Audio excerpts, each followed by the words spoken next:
Hi, good day mga kapitbahay. Another foreclosed property, another day na naman tayo sa mga naghahanap ng single attached foreclosed property ng bangko dito sa Bacoor, Cavite. Meron po tayo ditong available na single attached video foreclosed. Located po ito in Sita, Italia, Molino, Bacoor, Cavite. Wow, napakaganda po ng location ng property na ito. At hindi lang yon, maganda rin ang property natin. Ipakita ko lang saglit ang community ng Sita Italia. Ayan. Napakaganda po at ang Sita Italia, by the way, prime subdivision po dito sa Bacoor, Cavite. At magugulat kayo sa presyo nito dahil 3.1 million pesos lang po ang starting bid price nito. Ang bidding natin dito sa Monday, June 23. Kaya kung gusto nyong sumali sa bidding, mag-submit na kayo agad ng offer sa akin, kontakin nyo ako. Panalo po kayo dito dahil kahit presyohan mo pa ng 4 million ng bahay na to, panalong-panalo kayo. Wala na kayong makitang 4 million na single attached dito sa Molino, Bacoor, Cavite. So ang property line natin ay magsisimula yan dito sa pader hanggang dito po sa pader ng kapitbahay. Single attached po, ang lot area natin dito 88 square meter and the floor area of 68 square meter. 3 bedroom, 2 toilet and bath. Pasukin na agad natin. So ito po yung inyong magiging carport. Kasyang-kasya dito ang SUV or sedan or van. Kasyang-kasya dito. Mahaba ito. Maluwag. Ito yung magiging lanay ninyo. Malaki naman.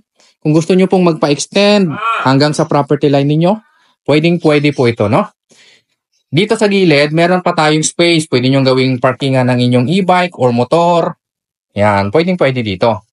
Dito naman sa likuran, yung magiging service area. Pwede nyo siyang gawing dirty kitchen or laundry area. Pwede nyo siyang i-extend sa likuran, dito po, para magkaroon po ng bubong ito. May bakod na rin dito sa likod ninyo. Kaya, dugtungan na lang ninyo kung sakali, no? Magpagawa kayo or magpa-extend kayo ng bahay dito. Meron pang terrace doon sa taas. Ang kagandahan dito, kasi ang developer po ng Sita Italia ay Vistaland. Matibay po yung mga gawa ng kanilang mga bahay, no? Panalo kayo dito. Sa location pa lang, panalong-panalo kayo dito. Kahit bilhin nyo pa ng 4 million yung bahay na to, panalo pa rin kayo dito. Okay? Pasukin naman natin yung loob. Pagpasok natin sa loob, ganito po yung magiging itsura.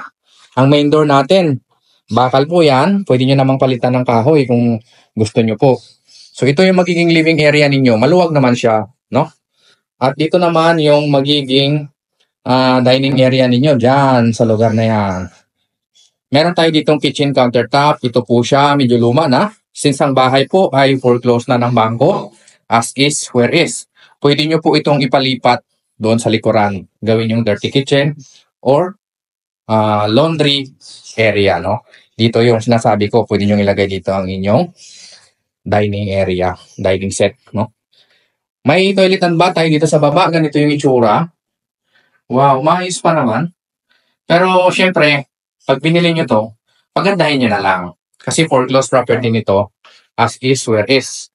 Akitin naman natin ang second floor. Yung hagdanan natin, ayan, kahoy siya.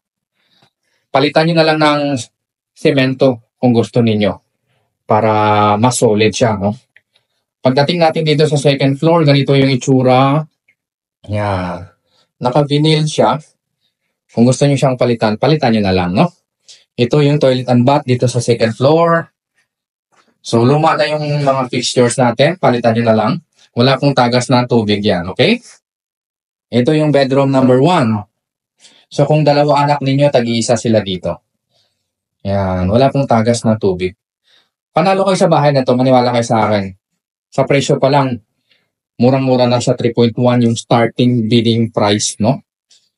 Ito yung bedroom number 2. Maluwag naman. Kasyang-kasya dito ang queen size na kama, no? Mga sliding window na rin yung ating mga bintana. At ito yung pinaka-master. Ayan, maluwag siya. Kasyang-kasya dito king or queen size na kama. Kayo na yung bahalang magpaganda kapag nabili nyo po ito. Wala pong tagas ng tubig yung ating mga kesame. Tingnan nyo mabuti.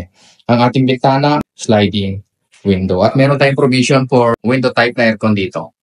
Ito yung pintuan papunta sa balcony. Ayan. So, pwede kayong mag-sightseeing dito sa inyong kapitbahay.